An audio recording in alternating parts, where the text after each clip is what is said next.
Intanto grazie a tutti voi per essere qui con noi a condividere le emozioni di questo giorno per noi particolare e che abbiamo desiderato fortemente far coincidere con la premiazione della seconda edizione del concorso letterario in memoria di Anna Francesca.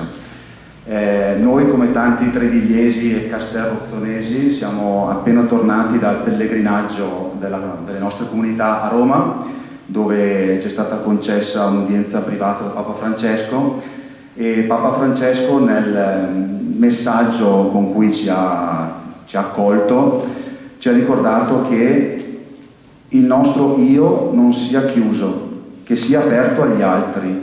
Dobbiamo lasciarci intenerire, commuovere dalle ferite di chi incontriamo lungo il cammino.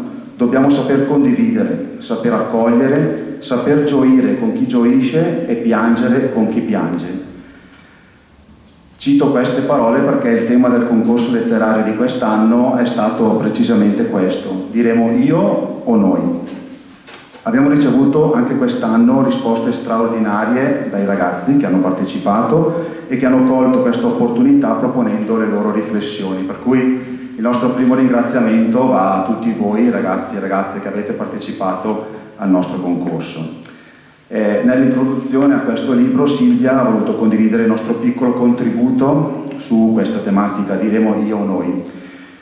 Noi abbiamo compreso che questa croce, che ci è apparsa dal principio sproporzionata rispetto alla piccola e misera forza dei nostri io, se sostenuta un pochino da tanti, infine non ci ha schiacciati. Abbiamo imboccato un sentiero buio e desolato, ma grazie alla presenza di tanti uomini e donne che hanno voluto esserci accanto, abbiamo trovato un piccolo varco in mezzo alla notte che ha permesso alla luce di entrare.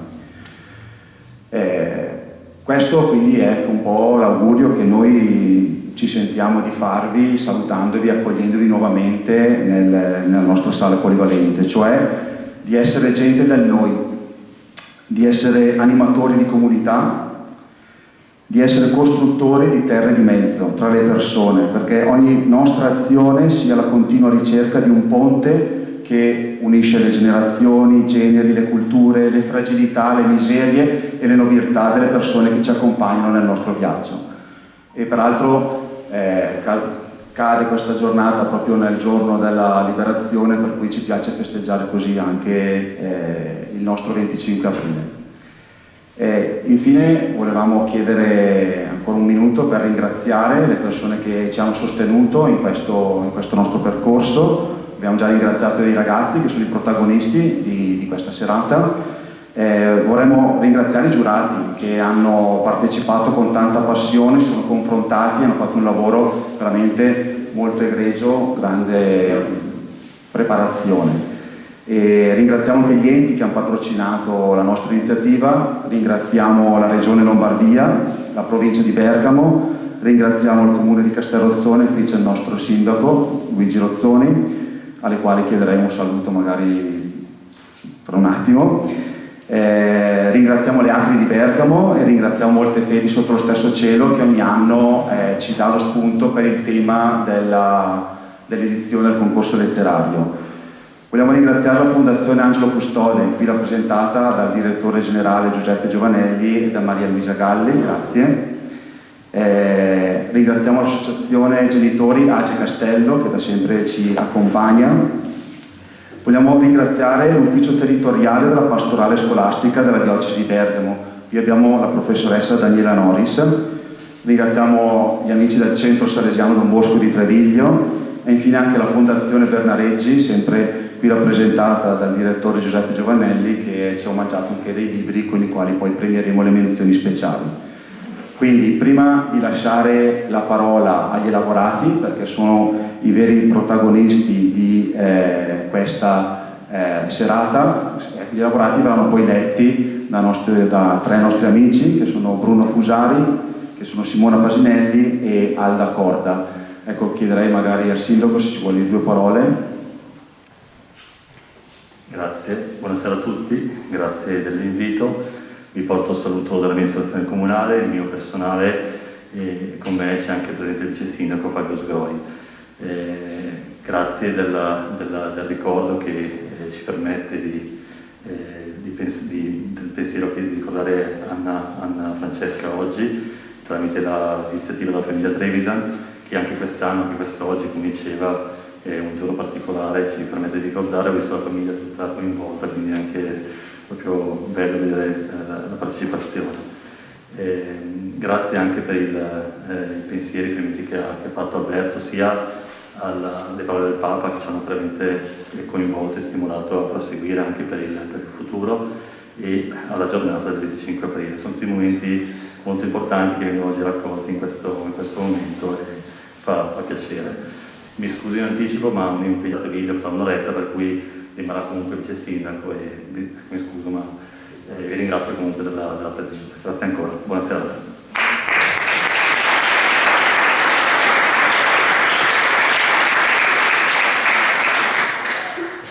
Allora direi che possiamo iniziare dalla sezione giovanissimi, ovvero gli elaborati che ci sono giunti dalle scuole medie. Chiedo a Federica Finili, che ha coordinato la giuria delle scuole medie. Hanno fatto parte della giuria anche il professor Giovanni Ceffis, Alda Corda, Sara Ferri per il comune di Castelrozzone, Nicoletta Finardi, Federica Gotti, Daniele Leoni, Marita Mosca, Filippo Pala e Carlotta Testoni. Li ringrazio tutti. Cedo la parola a te, Federica. Al terzo classificato vi presento il brano Non ci si salva se non insieme. Riecheggia in questo racconto nel quale Matteo ci descrive una gita in montagna con docenti e compagni.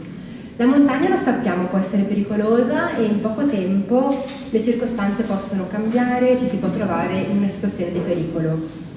Però questa esperienza di pericolo porta con sé un importante insegnamento che Matteo condivide con noi e con tutti coloro che leggeranno il suo racconto.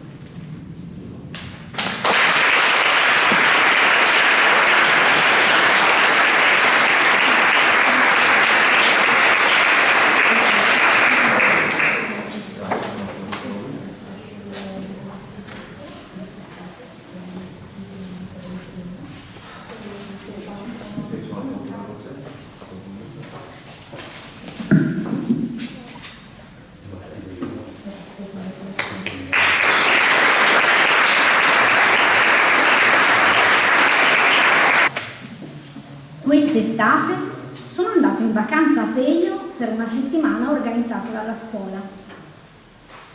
Ogni giorno c'erano gite pensate per far sì che tutti fossero alla portata dei sentieri percorsi. Un giorno gli insegnanti ci hanno detto che per le persone più allenate e volenterose c'era la possibilità di una camminata su un monte nelle vicinanze, il Monte Vioz, ben 3.645 metri sul livello del mare. Dopo averci riflettuto bene, io ho deciso di provare questa camminata perché mi sentivo pronto ad affrontare la sfida. Insieme a me c'erano altri 15 compagni e 2 insegnanti. Quindi il giorno successivo, dopo esserci svegliati molto presto e aver fatto un'abbondante colazione, ci siamo diretti verso la seggiovia che ci avrebbe portato al punto di partenza della nostra camminata. La salita, anche se molto impegnativa, si è svolta senza intoppi. Fino ai 3.000 metri si stava bene semplicemente con una felpa e dei pantaloni lunghi. Ma superata questa altitudine è iniziato il freddo e infatti a quell'altezza abbiamo iniziato a scorgere la neve. Era poca e quando ci passavamo in mezzo ci arrivava alle caviglie. Siamo arrivati al rifugio e finalmente verso l'una siamo entrati al caldo e ci siamo rifocillati con i panini che le signore dell'albergo ci avevano preparato la mattina. E dopo pranzo nessuno aveva voglia di ripartire, ma ci siamo fatti forza l'uno con l'altro dicendoci che prima o poi avremmo dovuto scendere. Con grande sorpresa, appena aperta la porta del rifugio, ci siamo resi conto che era in atto una vera e propria bufera di neve. E questo ci ha colto impreparati perché non solo non ce lo aspettavamo essendo luglio, ma non avevamo nemmeno i guanti e le attrezzature attrezzature adatte per affrontare la neve. Quindi abbiamo iniziato la discesa verso valle. Ad aprire e chiudere le fila erano i 2 professori, e vedendo quanta neve c'era e considerata la situazione difficile in cui eravamo, io, ma credo la maggior parte delle persone lì presenti, abbia fatto come me. Ho pensato che la cosa più importante fosse arrivare sano e salvo, ragionando solo per me stesso e senza pensare agli altri. Per la prima parte della camminata ho continuato ad avere questa opinione, anche perché, nonostante la neve, non ci sono stati grandi intoppi nel percorso di discesa. Ad un certo punto il sentiero è diventato impervio e scivoloso. Io avevo paura e quando mi sono girato a vedere i miei compagni, anche loro erano terribilmente spaventati. Potevo dedurlo dai loro occhi lucidi sotto i cappucci che usavamo per ripararci dalla neve e dal freddo. Il professore a quel punto, guardandoci, ha intuito che eravamo troppo impauriti per continuare così e ci ha detto di stare calmi e che tutto sarebbe andato bene. Ma ognuno di noi pensava che niente stava andando bene e aveva paura di morire. Allora, per superare questo momento di crisi, il professore ci ha suggerito che non dovevamo più pensare al Dio, ma bensì a noi. E quindi ci ha fatto capire che un gruppo compatto, sarebbe stato più forte del singolo. Ci ha proposto di tenerci per mano e di formare una cordata e di farci forza l'un l'altro, e così facendo, anche se uno fosse scivolato, il gruppo lo avrebbe tenuto in piedi. Se uno avesse avuto bisogno di una mano, gli altri lo avrebbero aiutato. Se in un punto ripido uno avesse pensato di non farcela, c'erano gli altri che lo avrebbero incoraggiato a proseguire e l'avrebbero sostenuto fisicamente nei punti più impervi. Il professore ci fece un discorso incitandoci a mettere in atto tutti questi accorgimenti, e così, solo e soltanto pensando a noi, ovvero considerandoci un gruppo compatto, ce l'avremmo fatta. Solo così saremmo scesi senza problemi e saremmo arrivati a valle salvi. Inoltre, per rallegrare l'animo del gruppo e tenerci uniti, ci ha fatto intonare dei canti alpini e ci ha invitato a pregare coralmente. Ragionando in maniera collettiva, saremmo stati più facilitati a scendere perché ognuno contava sugli altri e al tempo stesso ci avrebbe portato un po' di speranza in una situazione difficile. E infatti sapere che non eravamo soli, ci è stato d'aiuto. Dopo una lunga e faticosa discesa, stando tutti uniti e facendoci forza l'uno con l'altro, abbiamo superato la crisi. E tutte le paure, le mie e dei miei compagni, sono svanite, lasciando posto a un senso di unità e di conforto reciproco. Ed è lì che la mia mentalità egoista è cambiata. Ho capito che l'unico modo per superare un momento di difficoltà è quello di essere uniti ed aiutarsi a vicenda. Infatti, senza l'aiuto del professore e di tutti i compagni, nessuno di noi ce l'avrebbe fatta. Dopo quell'episodio sono stato più propenso ad aiutare i miei amici, anche mettendo a rischio la mia vita, come poco prima avevamo fatto tutti noi. Si può dire che la discesa sia diventata un gioco di squadra in cui l'aiuto di ogni persona era fondamentale per la riuscita della conclusione della camminata. Una volta arrivati a 3000 metri, finalmente la neve è cessata e abbiamo terminato la camminata serenamente, cercando di riscaldarci il più possibile. Alla fine siamo arrivati tutti sani e salvi in hotel e qui ci siamo fiondati sotto la doccia per riscaldarci. La sera, prima di dormire, ho riconsiderato la giornata trascorsa, l'esperienza che ho vissuto e soprattutto il fatto che tutti eravamo salvi, e questo era dovuto a noi stessi, ma principalmente alla forza solidale dei professori che ci hanno accompagnato, e ai miei compagni che ho aiutato e che a loro volta lo hanno fatto con me.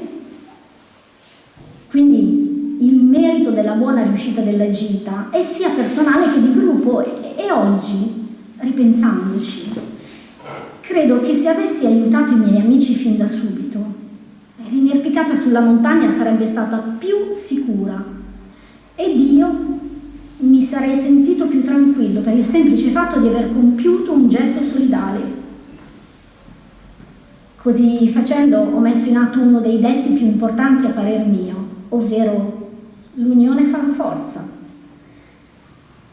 Questo mi è servito di lezione perché se un'esperienza simile riaccadrà, io, fin da subito, mi comporterò da persona responsabile e aiuterò chi è in difficoltà.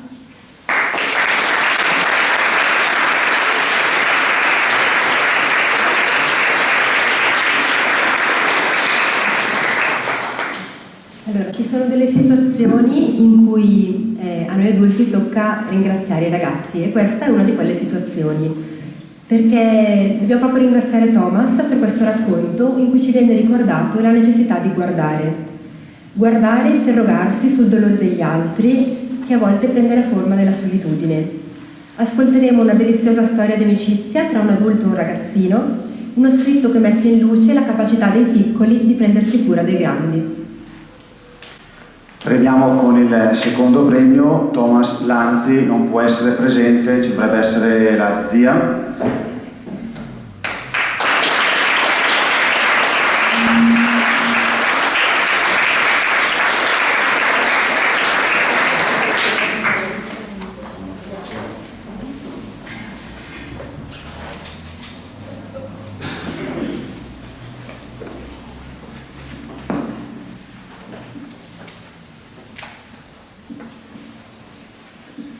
Mamma, come mai da quella casa non esce mai nessuno? Chiese Marcus.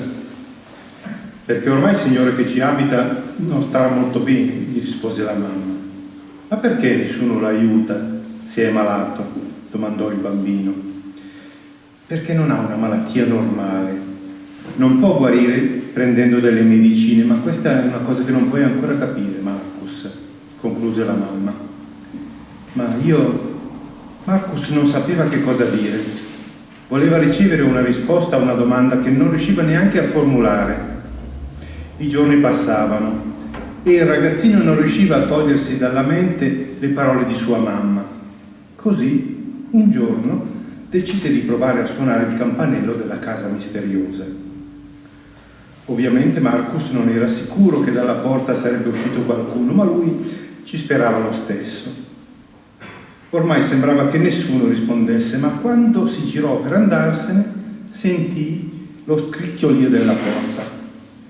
«Chi è?» lo interrogò una voce rauca. «Se è un venditore, può anche andarsene». «Non sono un venditore», rispose dolcemente Marcus. «Sono solamente un ragazzo». «E che vuoi da me?» gli chiese bruscamente il signore. «Mia mamma mi ha detto che è malato, ma nessuno la aiuta. Io sono venuto ad aiutarla». «Senti ragazzino, non ho nessuna malattia e non ho bisogno di aiuto». «Allora perché non esce mai il Signore?» Quella domanda era così profonda che al Signore venne un vuoto nel cervello e si sentì perso. Ma dopo pochi secondi si riprese e le uniche parole che riuscì a dire furono: «Vieni in casa, ragazzino». Marcus si accorse di un'etichetta sulla porta: James Carter e Sophia Brown. Quando entrò, la casa sembrava disabitata, ragnatele e polvere infestavano tutta la casa, c'erano dei vestiti buttati qua e là e le finestre erano tutte chiuse. «Mi scusi, signor Carter, ma come fa lei a vivere in mezzo a tutto questo disordine?» chiese con fare gentile Marcus. «Ma non è...» Il signor Carter non sapeva cosa ribattere, non si era mai accorto di quanto fosse disastrata la sua casa finché non gli fece notare il ragazzo. «Senti ragazzo, come ti chiami?» La sua voce era diventata un po' più dolce, come il miele. «Il mio nome è Marcus, signore». «Sai Marcus, tu sei il primo che è venuto ad aiutarmi». Nessuno prima di te si è mai preoccupato per me. Tu sei speciale, ragazzino, e per questo ti chiedo un grande favore. Quando vuoi, potresti venire a trovarmi? Non lo so, signor Carter, forse dovrei chiedere alla mia mamma, rispose Marcus. Ti chiedo di non farlo, Marcus. Vorrei tenere questo segreto solo tra te e me. Il ragazzo non sapeva cosa dire, era incerto se accettare o se era meglio rifiutare. Oh, ok, signor Carter, balbettò in maniera insicura. Marcus andò dal signor Carter una volta a settimana e dopo 3 mesi insieme i due erano diventati dei grandi amici. Un giorno i due si erano incontrati come al solito, ma qualcosa nello sguardo del signor Carter era cambiato e Marcus se ne accorse. Signor Carter, c'è qualcosa che non va? È tutto a posto, stai tranquillo.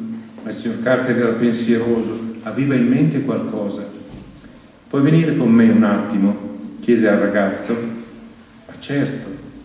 James portò Marcus in soffitta dove non era mai entrato. Sai, Marcus, io ero sposato con una persona spettacolare, la migliore che abbia mai conosciuto. Si chiamava Sophia Brown. Era mia moglie. Questo è il 3° anniversario della sua morte, quando una malattia l'ha portata via. Nel mentre aveva preso una foto da una scatola. Questi siamo io e lei quando abbiamo comprato questa casa, ormai 40 anni fa. Nella foto la casa era di un giallo molto bello, che ormai aveva lasciato il posto a un grigio molto scuro che faceva quasi paura. Credo che fosse una persona fantastica, anzi, ne sono sicuro. Marcus mormorò queste parole con un filo di commozione, ma era stato abbastanza per far piangere il signor Carter. Quando se ne accorse, il ragazzino si avvicinò e abbracciò il suo caro amico. Dopo che James si fu ripreso, Marcus ritornò a casa sua, ma in testa aveva un unico pensiero. Chissà come stava il signor Carter prima della morte di Sofia. Passarono altri 2 mesi e il signor Carter si era un po' ripreso dalla mancanza della moglie, ma era ancora un pochino mogio. Ma in un giorno di settembre avvenne un fatto straordinario. James aveva deciso di partire per una vacanza. Dopo averlo detto a Marcus, i due si trovarono per un'ultima volta prima della partenza. Ci vediamo, Marcus. Arrivederci, signor Carter. Dopo i saluti il ragazzo ritornò a casa e lì gli venne una grande idea. Perché non provare a rendere più accogliente la casa del signor Carter? Così decise di dire tutto alla sua mamma, che all'inizio non la prese molto bene, ma poi capì che la volontà di Marcus era infrenabile. Oltre a sua mamma, Marcus chiede aiuto ai suoi amici, che accettarono con felicità. Dopo aver reclutato il gruppo, decise che era il momento di agire. Dovevano sistemare la vecchia casa del signor Carter in una settimana. Oltre all'esterno della casa, Marcus e il gruppo decisero di riordinare anche l'interno, grazie alle chiavi che gli aveva lasciato James. Quando ebbero finito c'era giusto il tempo per riposarsi un attimo, ma in 10 minuti il signor Carter era tornato e lo spettacolo che vide davanti ai suoi occhi sembrava un sogno. Non aveva parole per descrivere quello che provava. La sua casa grigia e senza emozioni era diventata la casa dei suoi sogni, quella che ha sempre voluto riavere. Appena il ragazzo James gli corse incontro e lo abbracciò. Questo è incredibile, Marcus, io non so cosa dire. Le parole del signor Carter risuonarono nel cuore del ragazzo e gli portarono molta gioia. Era il minimo che potessi fare per un amico importante come lei. Entrambi ormai erano commossi e si abbracciavano l'un l'altro. Ti ricordi, Marcus, quando mi dicesti che ero malato e che mi serviva aiuto? Io ho risposto che stavo bene, ma non era vero. Non volevo ammettere che avevo bisogno di qualcuno che mi aiutasse. Grazie a te sono guarito da ben 2 malattie, la solitudine e la depressione. Io non so come ringraziarti, Marcus. E dopo queste parole entrambi scoppiarono in un pianto. Il tempo passò E ormai il signor Carter era diventato amico non solo di Marcus, ma anche di tutto il vicinato. Così la solitudine e la depressione divennero soltanto un ricordo lontano.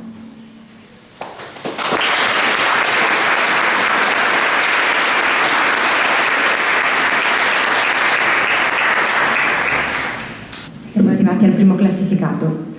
Allora, il racconto di Emma ha colpito tutta la giuria, una giuria che era composta da diverse professionalità, da diverse esperienze di vita, però in questo racconto ci siamo tutti riconosciuti, in un sentire comune, ci siamo ritrovati, è la potenza delle parole quando ci toccano nel profondo. La giovanissima Emma si è confrontata con il tema della morte e dell'amore, per dirci che per affrontare il dolore abbiamo bisogno di cura, di fiducia, di stringerci gli uni gli altri per poter sentire soffiare lo spirito della vita e dell'amore. Sono sicura che anche voi, ascoltando questo racconto, vorrete ringraziare, come fa la giuria, Emma per questo scritto, primo classificato.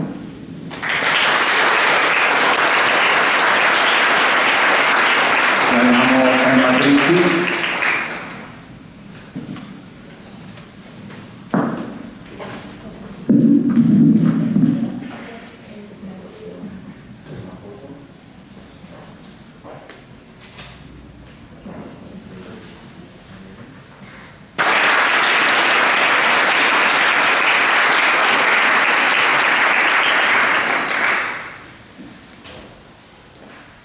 Caro diario,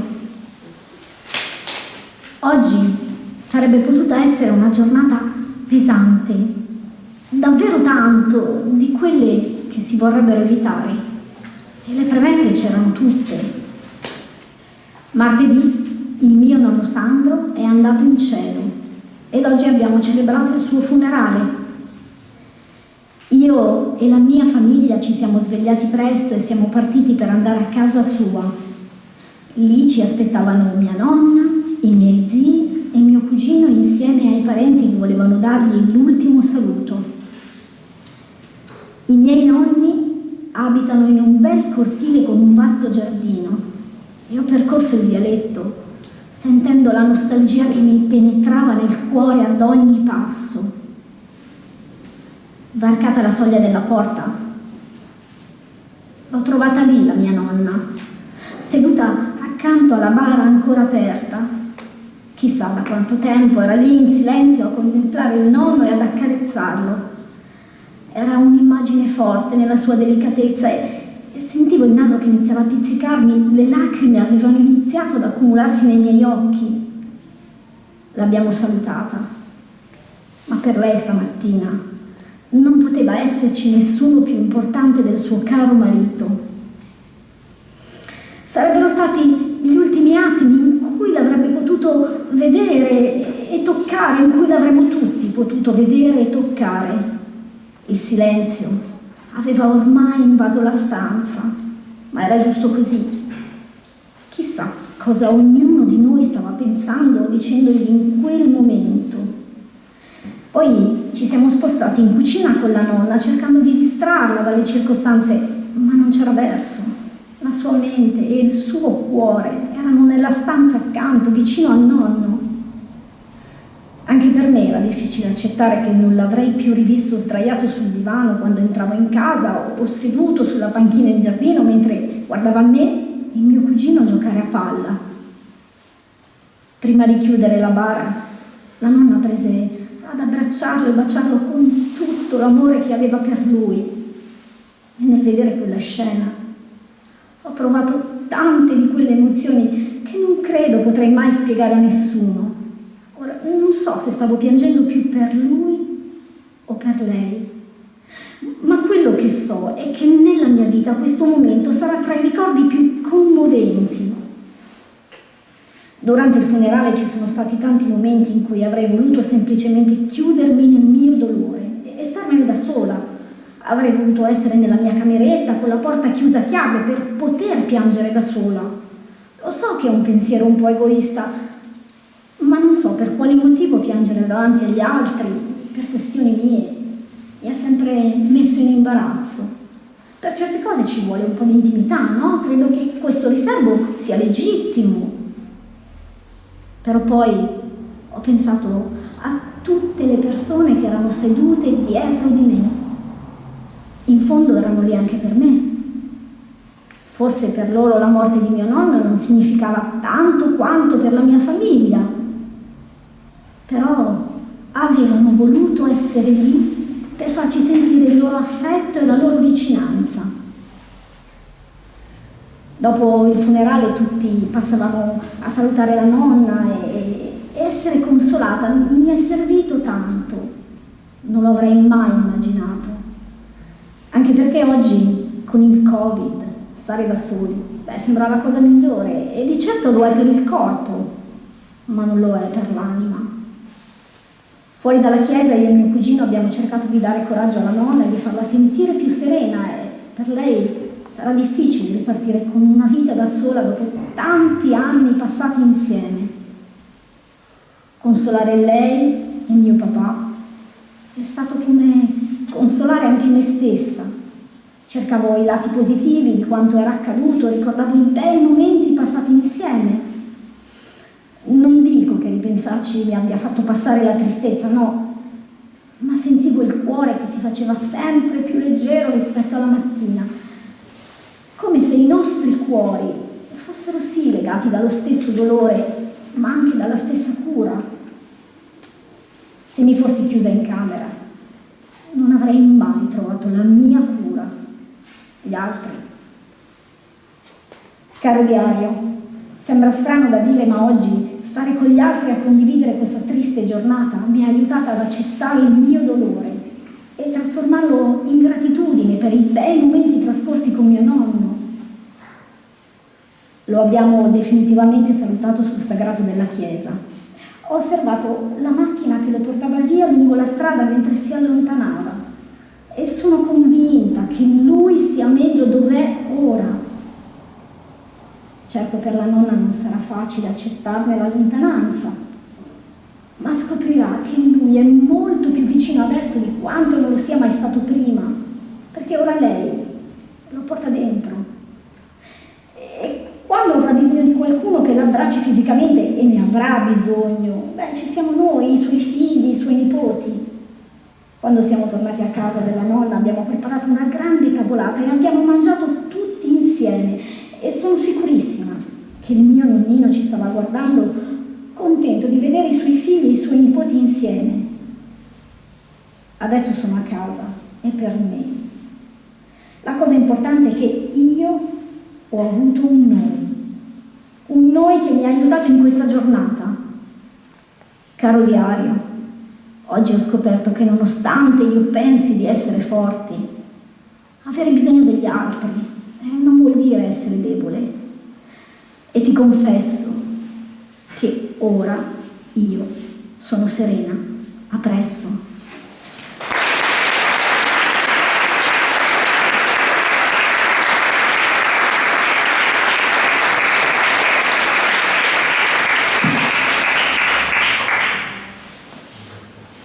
È bellissimo, grazie. Grazie Emma. Grazie Federica per come hai introdotto i elaborati. Sono emozionato, grazie. Molto belli, per questo abbiamo pensato anche di, la giuria ha pensato di nominare 3 menzioni speciali che adesso chiameremmo per un premio da parte del concorso. Chiameremo Anna Bossi, non c'è la mamma.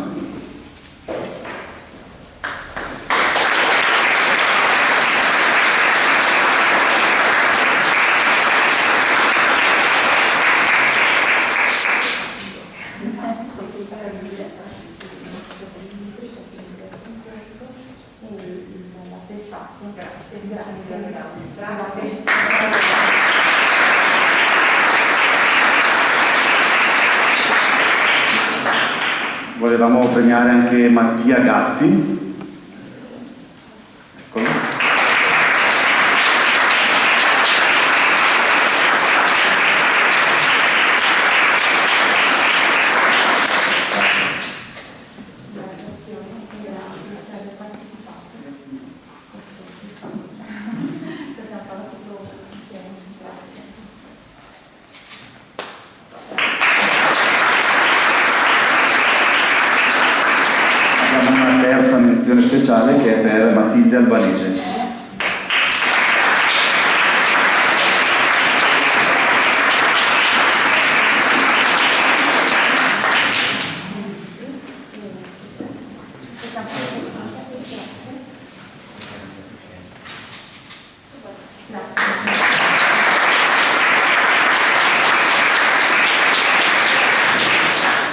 Possiamo passare ora alla sezione giovani, ai ragazzi delle scuole superiori. Chiamerei Giuseppe, che ha coordinato la giuria.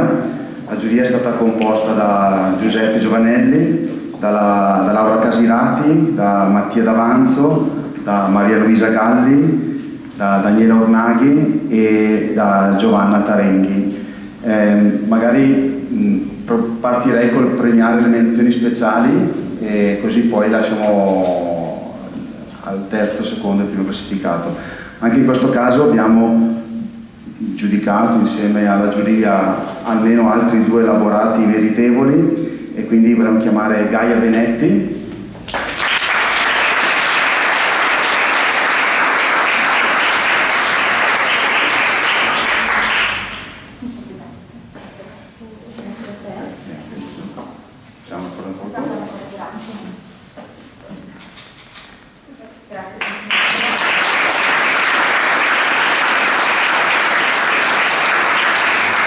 e infine vorremmo chiamare Matteo Carbinati.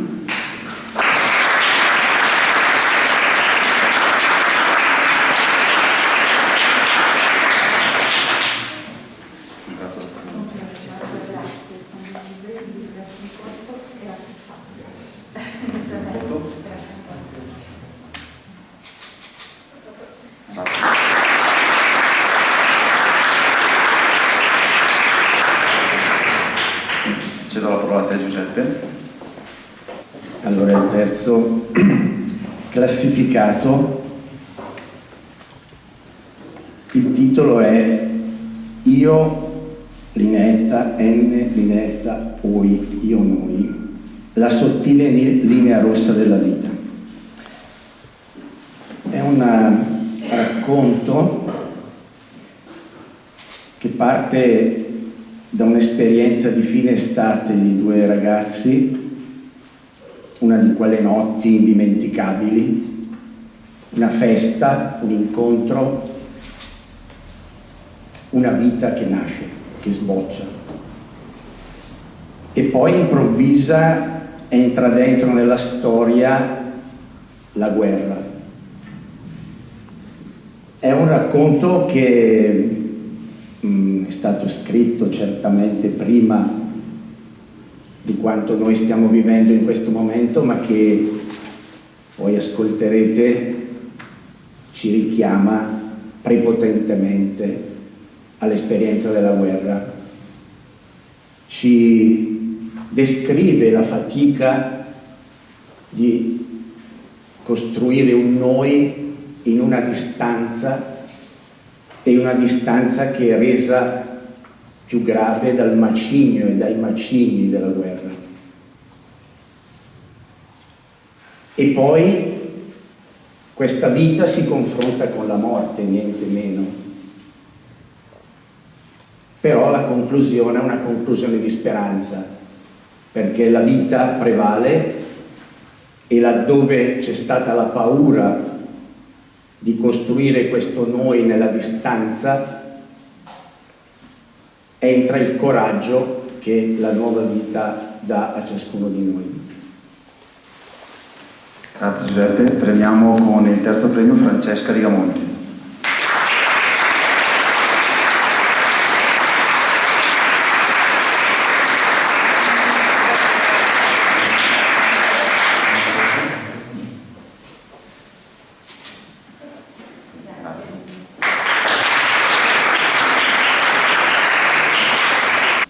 Ogni tramonto porta con sé la fine del giorno. Le nubi nel cielo, spinte dal vento, corrono veloci come i giorni di vacanza, passati tra bagni di mare e falò con gli amici. La spensieratezza dell'estate è finita e la scuola e i suoi doveri fanno capolino all'orizzonte. Le giornate si accorciano e il tempo scivola dalle mani come acqua di sorgente. Oggi ho fatto shopping con Camilla. Siamo entrate e uscite dai negozi come se fossero le porte girevoli di un hotel parigino. Una giornata, oserei dire, giusta. Abbiamo volato da un vestito all'altro come farfalle in cerca di un fiore speciale. Il giorno, poi, si è chiuso con la festa di compleanno a casa sua. 17 anni non sono proprio un portafortuna per un adolescente, ma la villa con vista mare, la luna, le stelle e le onde che si infrangono sulla battigia hanno reso tutto diverso, più magico. Ho conosciuto anche un ragazzo, più grande di me. Abbiamo parlato e flirtato per tutta la sera e tra una Coca-Cola e un drink ci siamo ritrovati alla fine molto vicini. Poi, sulla sabbia, ancora calda, è stato bellissimo. Con Marco, così si chiama il mio ragazzo, ci siamo incontrati oggi pomeriggio nella pineta vicino al mare. È un militare e tra qualche settimana partirà in missione per l'Afghanistan, destinazione Kabul. È entusiasta, dice che è una grande operazione umanitaria, ma quando parla dei bambini afghani il suo sguardo si vela di tristezza. La guerra è guerra, per tutti, ma i bambini di Kabul vanno protetti, salvati, hanno ancora tanti aquiloni colorati da far volare nel cielo limpido e terso della loro terra. Gli ho raccomandato di stare attento, anche se l'esperto in questo frangente è lui. I pensieri per lo studio continuano a inciampare nel suo viso. Quel ritardo, poi, non mi fa stare per niente tranquilla. Sono passate ormai 2 settimane. Marco è partito stamattina. Alle 9 ha preso il treno per Roma e da lì un aereo militare che lo porterà con il suo contingente fino a Kabul. L'ho salutato sotto una pioggia battente, come se il cielo piangesse al posto mio la sua partenza. Non l'ho reso partecipe dei miei dubbi e delle mie paure. Non sarebbe stato giusto caricarlo di preoccupazioni lontano da casa e poi penso che questo sia soltanto un mio problema. Le giornate si susseguono senza nessuna novità. Marco mi chiama tutte le settimane per raccontarmi la sua missione e per dirmi che io sono il suo punto di riferimento, la sua stella polare. Che scempiaggini, non penso proprio di essere così speciale. Non gli ho ancora detto nulla, sono ancorata al mio io e mi riesce difficile pensare ad un noi. Mi chiedo se sia corretto che a decidere sia soltanto io. Non mi va di continuare a mentirgli, devo trovare il coraggio di dirglielo senza spaventarlo. I miei occhi mi chiedono spesso se siano meglio le albe o i tramonti. È un po' come scegliere tra la vita e la morte, ma la differenza non è sempre così netta come appare. Questa sera ho sentito Marco, abbiamo parlato del più e del meno, poi ha iniziato a descrivermi le sue uscite sul territorio afghano. Macerie e mendicanti. Dovunque si guardi non si vede altro. Accucciati ad ogni angolo, coperti di stracci, le mani scarne e sporche, tese verso i passanti. Per strada cani randagi e mucchi di immondizie. Kabul avvolta in una nube di polvere. Il suo rapporto con la gente del posto è cambiato. Solo adesso, dopo qualche mese, iniziano a vederlo con occhi diversi. Mi ha descritto i bambini afghani. Giocano tra le rovine di vecchi edifici, senza finestre, tra muri diroccati, razzolano per la strada a piedi nudi, in cerca di cibo e di un'infanzia perduta, forse per sempre. Ma, nonostante questo, hanno sempre gli occhi pieni di speranza. I più piccoli stanno in grembo alle madri, avvolte nel burka. Nessun bimbo in braccio ad un uomo. La guerra ha reso i padri un lusso in Afghanistan. Ha pronunciato la parola padri con una dolcezza che mi fa male dentro. Forse la mia paura potrebbe essere invece la sua felicità, anzi, la nostra felicità. Ho qualcosa di bello da dirti, ho sussurrato. Anch'io, mi ha risposto, e senza lasciarmi replicare ha aggiunto: sabato torno a casa, mi hanno dato una licenza. C'è stato un momento di sbandamento e lui mi ha chiesto se fossi contenta. Certo, gli ho risposto, ma nello stesso istante ho avuto un attimo di panico. Che devo fare? Lo dico, non lo dico, prendo tempo. E tu cosa volevi dirmi? Volevo dirti quanto sia importante quello che fai. Sono fiera di te, ti amo. Per un momento il mondo si è fermato, non lo sentivo nemmeno respirare. Poi gli ingranaggi si sono rimessi in moto e mi ha risposto: anch'io, e non ti immagini quanto. Mentre ci salutavamo, ho pensato a come sarebbe stato bello dirglielo di persona, leggergli la risposta negli occhi prima ancora delle sue labbra. Sono giorni felici quelli che vivi nell'attesa. Ti scopri a fantasticare su un futuro dipinto con colori delicati, libero e leggero come il volo di una rondine che nemmeno la guerra, lontana, riesce a spezzare. Il TG della Sera ha dato la notizia. In un attentato nei pressi di Kabul hanno perso la vita 3 militari italiani. Non hanno dato le generalità.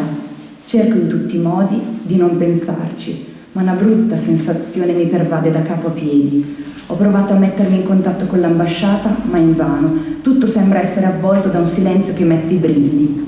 Mi sento come se avessero colpito un alveare. La guerra, che credevo lontana, adesso è qui, dentro di me. Marco non c'è più. Mi manca il suo sorriso, mi manca la sua voce, mi mancano le sue braccia avvolgenti che mi facevano sentire tutta la sua voglia di noi. Stamattina non sono nemmeno andata a scuola. Una pioggia sottile mi ha accompagnata, mi ha fatto da corteo fino a che non mi sono rintanata in un bar. Sola, davanti a un caffè. Sola, in attesa di qualcuno che non sarebbe mai più tornato, come chi, sulla scogliera, attende una barca che non approderà mai più. Il barista è venuto un paio di volte per portar via la tazzina che continuavo a mescolare. Poi si è dimenticato di me. Chissà cosa ha pensato. Ero lì, sola, con i miei pensieri. Poi l'aereo militare ha atterrato e alla presenza delle autorità ha calato a terra il suo carico di morte. Le casse erano avvolte nella bandiera tricolore. Mi sono chiesta quale fosse quella di Marco. Il dolore, ho pensato, non va soffocato, deve essere ascoltato e capito. Ho visto alcune persone avvicinarsi, certamente i suoi genitori. Ho cercato di immaginarmi il loro dolore, l'urlo nero della madre che andava incontro al figlio. Io potevo solo salutarlo da lontano, eppure, dentro di me, avvertivo già quella strana alchimia che 20 anni prima quella madre aveva sicuramente provato per Marco. Albe, tramonti. Il mio sguardo è una landa desolata dopo la battaglia. Solo la stanchezza riesce ad annegare, nel riposo, la mia quotidianità. Questa mattina, prima ancora di aprire gli occhi, con la mano ho sfiorato il mio ventre. È ancora piatto, tra poco non lo sarà più. Sono così confusa. L'unica certezza è lui, quell'essere che cresce dentro di me. Forse dovrei smettere di nominarlo in quel modo e chiamarlo semplicemente figlio. Forse avrei dovuto dirlo prima, Marco. Forse, sì, forse. La vita è fatta anche di rimpianti. Ogni scelta porta con sé il suo risvolto negativo, che ci accompagna nel nostro vagabondare. Viviamo di ricordi, come la canzone che amava Marco. Anna avrebbe voluto morire, Marco voleva andarsene lontano. Tutto azzeccato. Io che mi dibatto nel mio dilemma e Marco che lontano ci è andato per davvero. Peccato che il finale non ci abbia visti tornare tenendoci per mano. Già, peccato. Vivo i miei giorni pensando che dovrei smettere di guardare il mondo a testa in giù, non tanto per me, quanto per lui. Buongiorno piccolino, ho fatto un'ecografia, tutto procede bene. La dottoressa Giordano mi ha chiesto come mai fossi sola e dove fossero i miei genitori. Mentre le immagini mutavano sul monitor, pensavo a come loro avrebbero reagito alla notizia. L'una, sgranando gli occhi, vedendo già allontanarsi il suo, non il mio, sogno di una figlia con la laurea in medicina. L'altro, sussurrandomi che era una notizia meravigliosa. Poi abbiamo sentito il battito ed entrambe siamo piombate in un'altra dimensione, abbagliati, ipnotizzati da quel cuore pulsante che, dal monitor, ci invitava al mistero della vita. Quando sono uscita dallo studio medico ho vagato un po' senza meta, poi i miei passi mi hanno portata, quasi senza accorgermene, davanti alla casa di Marco. Non so dire perché, forse solo per la necessità di condividere quello che sentivo dentro, quello che non avevo avuto il coraggio di dire a lui, la gioia che gli avevo negato per i miei dubbi e le mie paure. Non ero stata capace di credere fino in fondo al nostro noi. Il trillo del campanello mi ha portato nel presente. Mi ha aperto sua madre. Per un attimo ci siamo guardate, ai suoi stessi occhi, verdi come il mare. Non ho avuto il tempo di pensare se fosse giusto essere lì o cosa avrei potuto dire. Non mi ha nemmeno lasciato il tempo di presentarmi. Le sue dita si sono appoggiate sulle mie labbra quasi a ingiungermi di non parlare e nello stesso istante mi ha sussurrato: tu devi essere Anna. Non serviva una risposta. Dopo tanto peregrinare ero giunta a un porto sicuro. Mi sentivo capita prima ancora di spiegare, accolta senza avere chiesto niente. Ci siamo abbracciate, avvolte da quell'amore silenzioso che Marco aveva creato per noi. Le ho raccontato della nostra storia, anche se per certi tratti ne era già a conoscenza. La nebbia che avvolgeva i miei pensieri lentamente si è dissolta. È stata felice di sapere che aspetto un figlio da Marco. Qualcosa di lui vive ancora e lenisce in parte il suo dolore. Quel cuore che batte. Mio Dio, tum, tum, tum, tum. Vorrei rinchiuderlo, ma non ci riesco. Lo sento ovunque. Non riesco a dormire, mi immagino tutte quelle cellule che si moltiplicano vertiginosamente dentro di me. Domani, penso, che cosa costruirò? Un'unghia, un dito, un battito di ciglia, un sorriso, magari soltanto un'emozione, forse un'identità, la mia, la sua, entrambe, non so.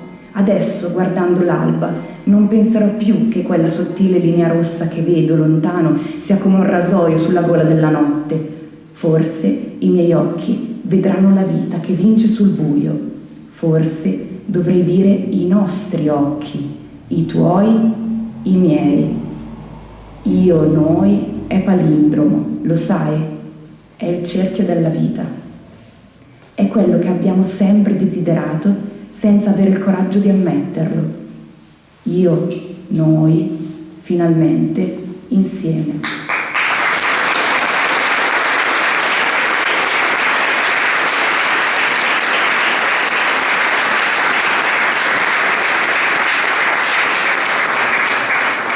Per il secondo classificato il titolo è La nostalgia della barca. Quindi qui andiamo per mare.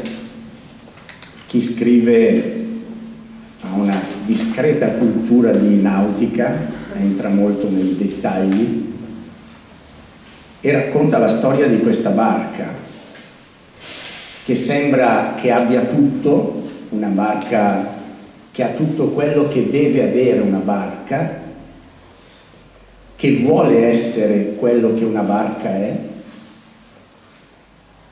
ma che si sente incompleta. Cioè non trova il coraggio di andare per mare e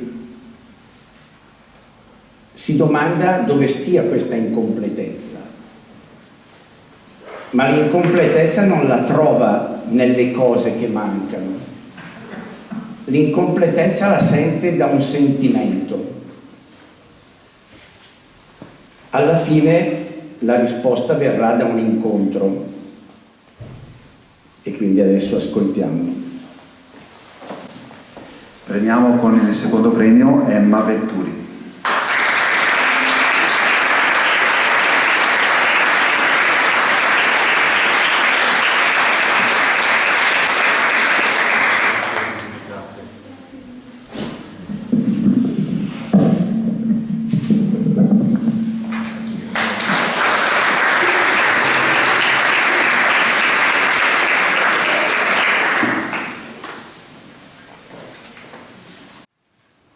C'era una volta una barca che si sentiva incompleta. Non sapeva spiegarsi perché. Era nuova di zecca, piuttosto modesta ma dotata di tutte le attrezzature delle quali una barca nuova di zecca può disporre. Lo scafo era verniciato con uno spesso strato color rosso profondo, quel rosso che non si riesce bene a inquadrare perché sembra acceso. Sì, è acceso, però è anche scuro, cioè non scuro, più profondo, sì, profondo, come se risplendesse verso gli occhi, ma intanto scavasse indietro, lontano, a rivelare recessi impensati. L'unico albero alto e slanciato, era del più robusto legno in circolazione tra i costruttori di piccole navi. La piccola barca, poverina, non ne sapeva nulla del problema del disboscamento e della scomparsa delle foreste, a cui in qualche modo contribuiva con il suo albero, e se l'avesse saputo certamente si sarebbe rifiutata di accettarlo e avrebbe preteso di villeggiare senza albero, un'impresa piuttosto ardua. L'albero dal canto suo conosceva la barca e non diceva nulla. Pensava: ormai sono qui, se lo venisse a sapere adesso e mi rifiutasse, chissà dove potrei andare a finire. E poi non è male questa brezza. E così anche l'albero, per fortuna, non mancava all'appello. C'erano naturalmente le 2 vele, realizzate con il più tecnico tessuto impermeabile e resistente al vento dei tessuti tecnici della vela. C'erano 1000 sartie, corde, drizze e qualunque altro nome vi venga in mente. C'era un bel timone a ruota, insolito per una barca delle sue dimensioni, ma faceva una gran bella figura e ci pensavano le vele ogni tanto a ricordargli il contegno che doveva mantenere, essendo il fulcro di tutta la barca.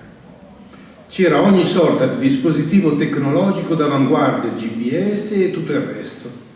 Insomma, c'era tutto, ma certo. E allora, perché la barca si sentiva incompleta? No, non mi sento incompleta, almeno non credo. A dire il vero, ecco, si tratta del fatto che una volta completa mi aspettavo un sentimento diverso, più forte, più grande. È una cosa grande essere completi. Tutte le sue parti le ribadivano solennemente che lei era una barca speciale a essere così attrezzata, era proprio speciale. E sentii di aver bisogno di qualcosa. Cercalo allora, sicuramente ce l'hai, è qui da qualche parte. Dai un'occhiata sul ponte, noi possiamo cercare in coperta. Nonostante tutto, però, la barca continuava a non trovare quello che cercava, a non provare il sentimento che aspettava, e a un certo punto cominciò a pensare, e fu un pensiero terribile da sopportare, che forse non l'avrebbe provato mai. Nel frattempo, però, la barca guardava al largo. Ogni giorno vedeva le altre barche uscire dal porto con le vele al vento, tutte esultanti, tanto che lei, che non si era mai mossa, non aveva idea che si provasse, mescolata indissolubilmente con la gioia, anche una paura da togliere il fiato. Né tantomeno lei, non essendosi mai lanciata oltre gli scogli del porto, aveva un'idea di che cosa fosse il coraggio. E lei che cosa doveva fare? Era una barca, questo le era chiaro, e le barche navigano, anche questo le era chiaro, aveva visto tutte le altre, però esitava, incerta. Dovrei aspettare un avviso, un segnale, un permesso. Non so bene dove andare. Un giorno, dato che il segnale o qualunque altro indizio non arrivava e che le altre barche continuavano a uscire dal porto e di nuove altre continuavano ad arrivare, la piccola barca si decise. Partiamo, disse all'alba a tutti i suoi componenti. Che cosa? Partiamo? Partiamo? Finalmente! La smetteranno di prenderci in giro le vele gemelle del Sunset. Ma che ore sono? Una volta che tutti furono di nuovo in silenzio, in trepida attesa, la barca si ritrovò pronta a partire, ma senza sapere cosa fare. Allora, cosa facciamo? Chiesero le vele un po' imbarazzate. Fate quello per cui siete fatte.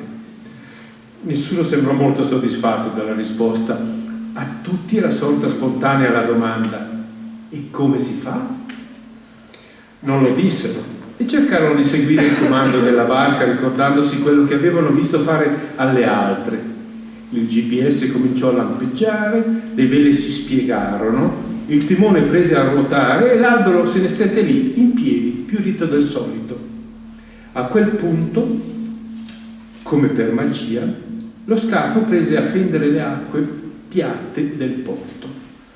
Ci muoviamo, gridò la barca, e senza sapere cosa fossero la paura e il coraggio, si sentì per davvero esultare come le erano sembrate tutte le altre. Tutti erano presi dall'eccitazione, tanto che il timone un paio di volte esagerò nel suo ruotare e la barca rischiò di andare a sbattere contro la banchina. In quello che parve un attimo, fu all'altezza degli scogli che separavano il porto dal mare aperto. Un brivido attraversò tutta da cima a fondo, un brivido che lì per lì non seppe decifrare. Era paura. Sì, per la prima volta era paura. Ma la paura è parola, non il brivido, e lei allora quella parola non la conosceva. Il brivido non era ancora passato che si ritrovò dall'altra parte. Senza che lei avesse il tempo di rendersi conto di ciò che stava accadendo, il mare ingrossò, le onde si fecero alte, l'acqua divenne scura, il vento rinforzò e prese a spingere lontano. Che succede? Che succede? Tutti si rivolgevano a lei, terrorizzati. Io non lo so, gridò. Il porto diventava sempre più piccolo in lontananza. La pioggia cominciò a cadere, a mescolarsi ai flutti che balzavano sul ponte, ricoprendo d'acqua gelata. Nessuno sapeva che cosa fare. Non le avevano mai viste le altre barche affrontare la tempesta. Il tempo passava, il porto non si vedeva più. Il vento la stava trascinando in mare aperto, dove le nuvole scure si addensavano. Con un estremo sforzo, senza sapere con esattezza se sarebbe servito e a che scopo, la barca disse alle vele di stringersi il più possibile e al timone di ruotare nella direzione opposta a quella in cui portava il vento. In qualche modo l'ordine fu eseguito e lei rimase così, in lotta con le onde e le raffiche per un tempo che non seppe contare, finché all'improvviso, oltre la muraglia fitta della pioggia, davanti a lei si delineò una sagoma e prima che potesse rendersene conto finì violentemente contro una scogliera e andò tutta quanta in pezzi. Era distrutta. La tempesta era cessata, il vento calato, il mare era calmo, ma lei non sarebbe esistita più, distrutta. E le restava quella sensazione, la sensazione di non essere completa, o almeno di non esserlo stata. Qualcosa mancava. Il capitano camminava sulla spiaggia, con lo sguardo rivolto per metà verso l'orizzonte, per metà ai suoi piedi, alla ricerca di qualunque cosa che le onde avessero restituito alla terra dal mare. Alzò lo sguardo appena in tempo per vedere davanti a sé i resti della povera barca. Come sei finita qui? Ma deve essere stato durante la tempesta. E chi ti governava? Governare? Che cosa mai significava? Che cosa significa chi mi governava? Chiese. Chi era il tuo capitano? Rispose il capitano. E cos'è il capitano? Un capitano è la persona che ti guida e ti insegna a fare quello per cui sei fatta, a realizzarti. Fare quello per cui sono fatta, pensò la barca. Ma io non sono più niente ormai, disse. Questo perché tu non vedi più niente in te. A volte abbiamo bisogno dello sguardo dell'altro per poter rinnovare il nostro. E dicendo così cominciò a raccogliere i frammenti della barca. Il capitano divenne il suo capitano e lei la sua barca. E adesso che avevano l'uno l'altra, il mare per entrambi non era più lo stesso. Navigarono insieme attraverso tutti i mari. Una notte che erano approdati dopo una tempesta, la barca disse al capitano: ho sentito dei brividi. Hai avuto paura? Disse il capitano. Paura, sì, ho avuto paura. Rimasero in silenzio per un po', poi all'improvviso la barca parlò. Da quando ho memoria mi sono sempre sentita incompleta. Cioè, sapevo che se fossi stata completa mi sarei sentita in un modo diverso. Insomma, l'avrei capito. Ma non sapevo che cosa mi mancava ed ero convinta che l'avrei trovato qui sul mio ponte, in coperta.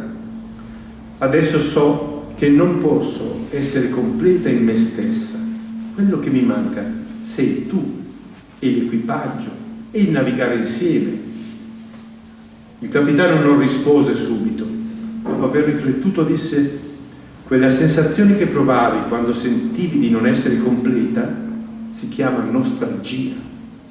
Tu sei fatta per essere completa e quindi avevi nostalgia di ciò che è stato creato con te, per essere con te, di me, dell'equipaggio, del navigare insieme. Avevi nostalgia di te anche se pensavi di essere tutta lì, sul ponte, in coperta, e mi hai trovato perché hai avuto il coraggio di fidarti di me e di te. È bello quando il destino si realizza. Fece una pausa. Poi certe cose non si riescono a dire con le parole. Coraggio, sussurrò la barca, e insieme si fecero cullare dalle onde sotto un cielo trapunto di stelle.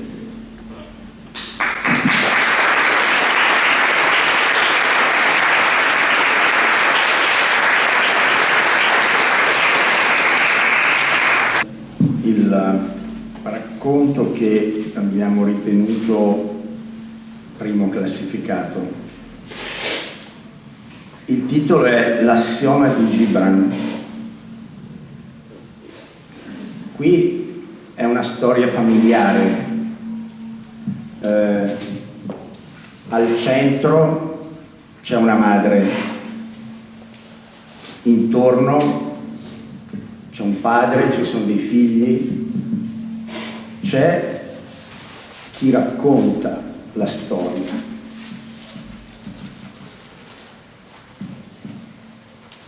Il maschile non ne esce bene da questa storia, ecco, devo dire che ascolterete. È la storia di questa mamma che in qualche modo pensa di annullarsi per la sua famiglia, o comunque di esserci sempre e di fare tutto per i suoi figli, per il marito, un marito per lo più disattento. E poi vedrete che c'è un colpo di scena. La questione che sta al centro è possibile il noi senza coltivare l'io? Premiamo con il primo premio Valentina Comotti.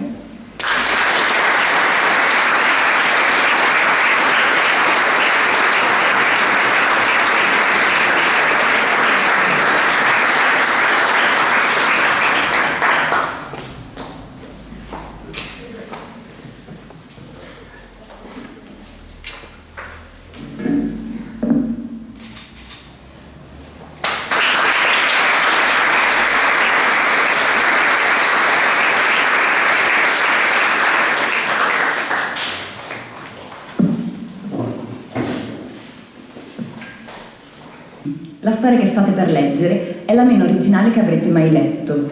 Si tratta della storia di una famiglia, la mia, come molte altre, non tutte mi auguro, di 4 io che con grande fatica e dopo qualche imprevisto sono diventati un noi. Non è necessario avere molta fantasia per scrivere racconti interessanti e piacevoli, basta parlare di noi stessi, della nostra normalità e quotidianità. Una storia piace, il più delle volte, se è vera e se una decina, o esageriamo, un centinaio di lettori chiudono il libro soddisfatti per aver letto tra le righe la propria vita. Hai veramente ragione, vorrei sentirmi dire fra una decina di minuti. Un attimo, i bambini di oggi, quando tra l'1 e i 2 anni decidono di emettere i primi suoni di senso compiuto, soffocati da quelle 5 o 6 persone che dal momento della loro nascita cercano di stimolare con irripetibili smorfie, con qualche reazione sonora, dunque questi bambini non pronunciano più la prima fatidica parola magica mamma, ma con l'incredibile forza dei loro minuscoli polmoni e con la lentezza di una testuggine ultracentenaria gridano un attimo! Ecco, questa è stata la mia prima parola e, fino a poco fa, la mia preferita. Arrivo! faccio io, credo, invece, siano termini caduti in disuso, come si suol dire, accostamenti grafici di uno strano alfabeto, suoni arcaici, privi di riscontro nell'idioma giovanile moderno. Il mio nome è Lidia, ho 17 anni e appartengo a quella generazione di ragazzi che, oltre al nome di battesimo, ricevuto da mamma e papà, ne hanno un secondo in codice, 2002, 2003, 2004, 2005 e così via. Sono una studentessa modello e una brava ragazza, concedetemi l'unico momento piuttosto autocelebrativo di queste pagine, ma, fin da piccola, ho sempre sofferto di un problema in verità piuttosto comune, una sorta di sordità selettiva, come la chiamano gli psicologi, di indifferenza mirata, come la chiama mia madre. Per i non addetti ai lavori genitoriali si tratta dell'inclinazione non patologica, precisiamo, di bambini, giovani e adulti, questi ultimi soprattutto di sesso maschile, a non percepire suoni emessi da altri esseri adulti di sesso femminile, con grado di parentela di primo grado, in linea retta, volte ad esprimere un richiamo, una richiesta di attenzione. Fortunatamente la terapia esiste e non è neppure costosa, ma necessita di molto tempo per evitare recidive. Questo racconto introspettivo è stata la mia cura, dunque vivamente consigliato ai miei lettori coetanei. 2 doverose avvertenze. 1. La sordità selettiva è altamente contagiosa. È possibile che più membri della medesima famiglia ne siano colpiti. 2. Non è tanto grave per chi ne è affetto, che può essere tranquillamente asintomatico, quanto per i conviventi sani, nei quali può provocare un alto livello di tossicità. Attenzione! La sindrome può aggravarsi ulteriormente qualora il soggetto abusi di strumenti informatici, iPad, computer, cellulare. Si possono verificare, in questo caso, veri e propri fenomeni di overdose o, al contrario, di addictive drugs. Sottoscrivo immediatamente il punto primo di qui sopra. Mio fratello minore, Sebastiano, ha manifestato sintomi in tenerissima età e purtroppo sembra ancora lontana per lui la terapia risolutiva. Suggerisco a chi di voi avesse il piacere di incontrarlo e di conoscerlo di limitarsi a conversare di tempo e di calcio. Di tempo perché si tratta di un dato oggettivo, non controvertibile, e di calcio perché è totalmente ignorante in materia e dunque incline all'ascolto remissivo. A chi invece avesse l'ardire di intavolare discussioni sul resto dell'umano sapere, dalla musica alla politica, consiglio spassionatamente una tisana rilassante prima dell'inizio del dibattito. Sebastiano, dotato di mente assai brillante e British humor, sa essere esasperante nelle sue argomentazioni. A 13 anni cita Kant e Freud, senza tuttavia risultare antipatico o presuntuoso. È semplicemente così. Prendere o lasciare, snervante, logorroico, estenuante, ma, confesso, gli voglio bene perché si cela una tenerezza infinita dietro quel superio adolescenziale. A proposito di adolescenza, c'è qualcuno nella nostra famiglia che non se la sente proprio di crescere. Mio padre. Qui il tono diviene più serio. Questa casa non è un albergo. No, non è mia madre a dirlo, è mia nonna che lo dice a suo figlio. Non me ne vogliano gli zii se mai leggessero questa storia, perché ho impresso nella loro mente i discorsi sugli anni vissuti in quella casa grande con gli inquilini, come ospiti neppure tanto graditi, in fondo.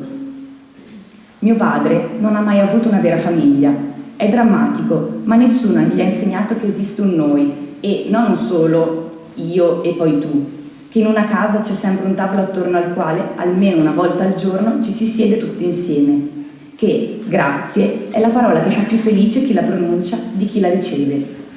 Quando lo conobbe, mia madre ebbe la geniale idea di provare a cambiarlo, lei che veniva da una famiglia in cui non c'erano io, ma solo noi. Quando si sposarono, il prete che li unì, e che conosceva entrambi fin da ragazzini, lesse loro le profetiche parole di Gibran.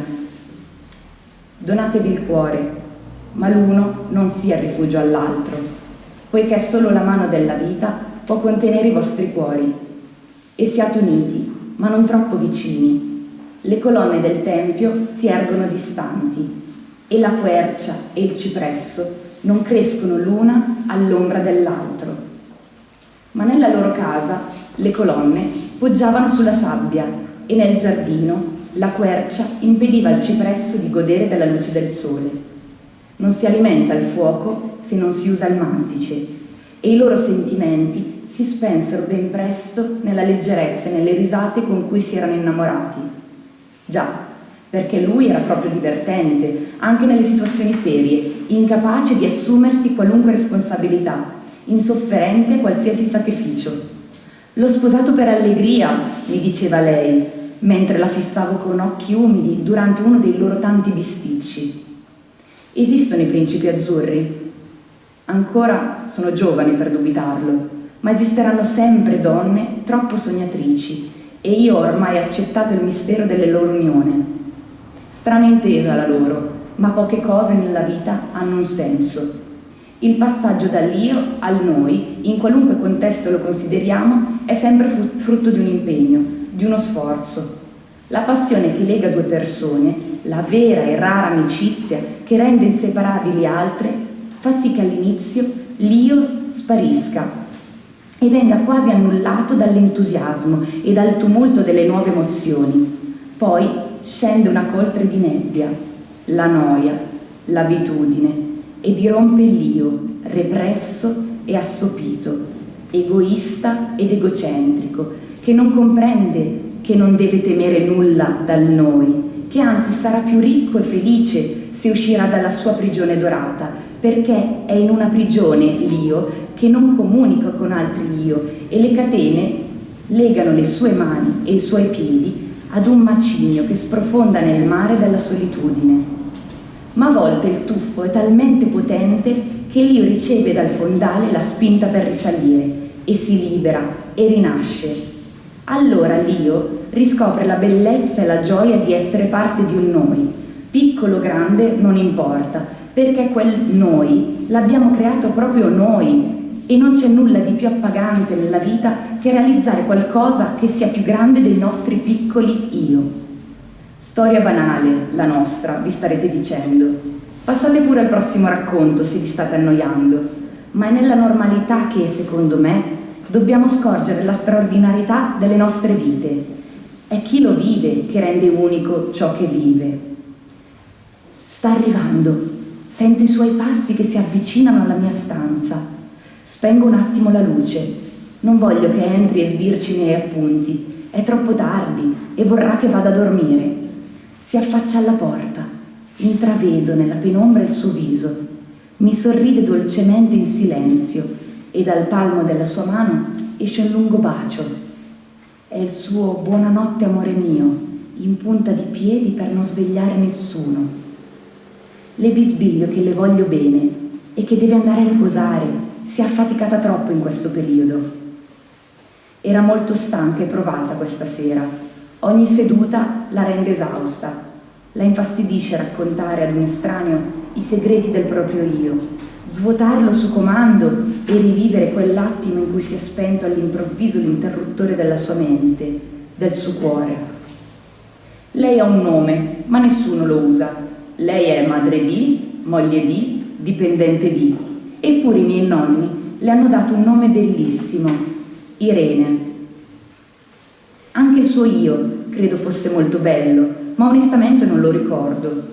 So solo che è sempre stata una donna forte e determinata, con 1000 passioni e che, dopo la laurea in storia dell'arte, aveva lavorato per alcuni anni nella famosa galleria in centro, diretta dallo stravagante e geniale Ottavio, divenendone socia, ma che poi aveva ripiegato su un part-time in biblioteca per badare a me, mio fratello e mio padre, che all'epoca stava tentando la scalata al giornale.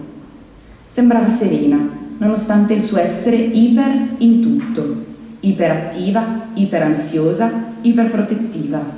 Era il suo modo di prendersi cura del nostro piccolo mondo, tanto imperfetto quanto pieno di vita, tenuto insieme dal suo amore, a tal punto incondizionato da essere talora opprimente per noi come per lei. Sono convinta che il suo io si sia spento così, lentamente, senza che lei ne sia stata pienamente cosciente, nel silenzio suo e nostro.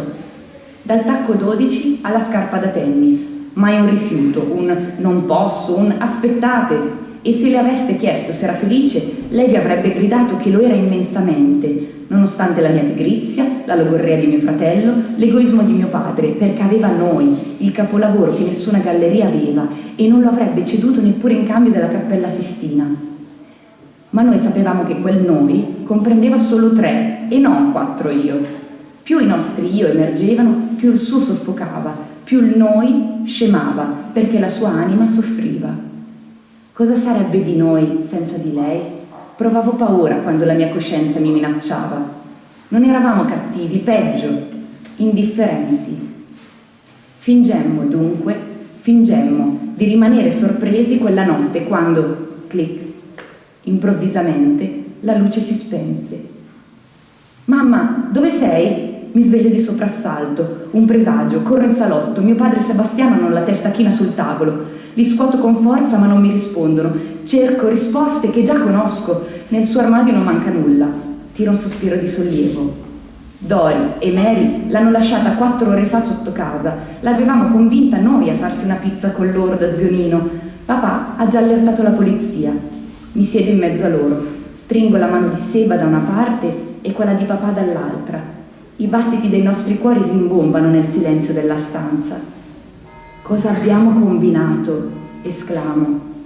Nessuno trova il coraggio di ammettere non la colpa, ma il dolo di aver ignorato per anni il suo io, di aver sotterrato le sue passioni e le sue ambizioni sotto 2 metri di impermeabile egoismo, un egoismo fatto di piccole ma incessanti pretese, di continui far finta di non sentire, di non vedere. Quel noi non era mutualismo, quando tutte le parti traggono vantaggio da una relazione, scrive il mio libro di scienze, ma rasentava il parassitismo, noi avvantaggiati a sue spese. Ma perché non ce l'ha detto prima? Mi frullava nella testa. Perché noi siamo il suo io. La fortuna sta nell'incontrare altri io capaci di accorgersi in tempo che l'equilibrio si è rotto, che una parte di quel noi sta soffrendo, magari inconsapevolmente, che allo specchio vede ormai un'immagine sfocata di se stessa. Potrei rappresentarlo con una formula matematica. R parallelo a S parallelo a T parallelo a Q uguale U, dove l'unione, noi, è data da più rette parallele, i singoli io, i quali all'interno dell'insieme rimangono elementi specifici, separati, equidistanti tra di loro, ma al medesimo tempo uniti. È la condivisione di sentimenti, affetti e progetti che chiude il cerchio di quell'insieme.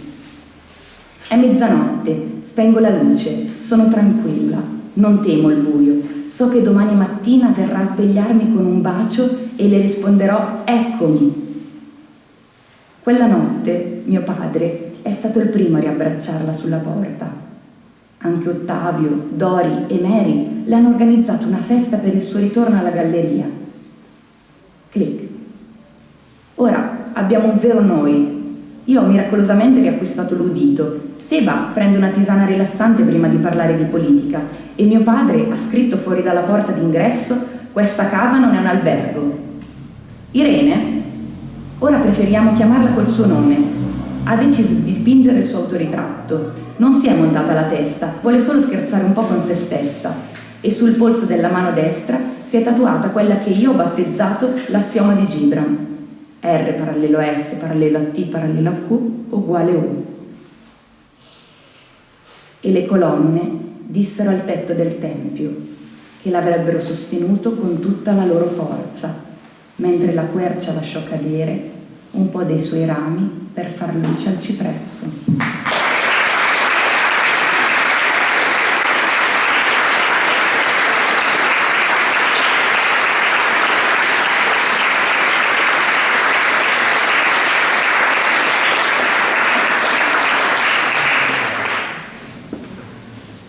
Grazie.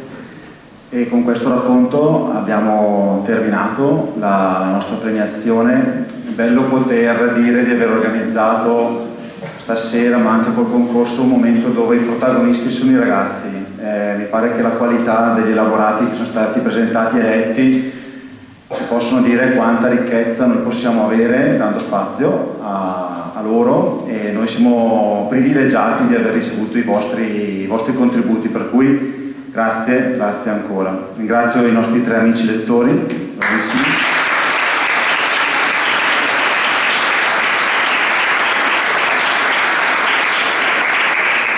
Ringrazio Federica e Giuseppe in rappresentanza e tutta la giuria.